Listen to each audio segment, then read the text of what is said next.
Question for the role of European blogging now after the elections. These discussions are part of the learning process for us also. And the question is, what role do we need a role actually? Is there something like a concept of a role of a European blogosphere? And if yes, what should we do? What would be the projects for the next years? Maybe to exactly tackle those issues, to get voices heard that are pan-European but don't make it into traditional media elsewhere. Yes.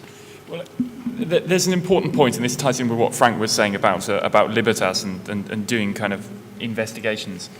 Where bloggers have had an impact on politics is by actually doing that kind of digging, essentially, and looking for strange things going on.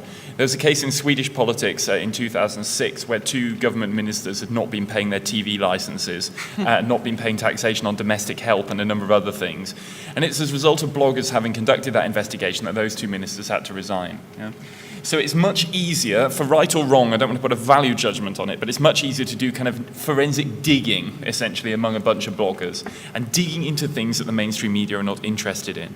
So the next thing, beyond the European elections, is the nomination of the team of the Commission, as far as I'm concerned.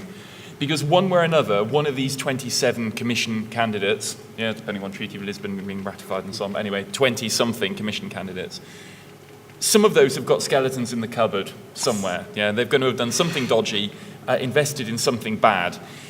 Is the mainstream? I don't know who it will be, but there'll be one at least. Yeah, you remember in 2004 there was Rocco Buttiglione, who was not, who didn't manage to get the nomination. So what bloggers ought to be doing is checking each and every single one of those Commission nominees very, very carefully to try to see what they stand for and try to work out which ones of those should not be renominated. So that's the kind of negative forensic side.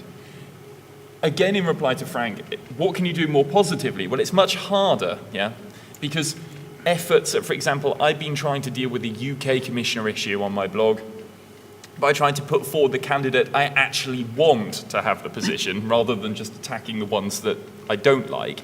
And that doesn't go anywhere. No one sends that message further and doesn't transmit that sort of message. So broadly speaking, it's got to go on the line of kind of the sort of forensic approach to what is a good MEP, keeping an eye on MEPs, pushing for openness of finances, those sorts of things. Because in the end, those are the sorts of things that gain traction in the blogosphere and can go quite far. Just the difficulty is they tend to be rather negative rather than positive, is my fear.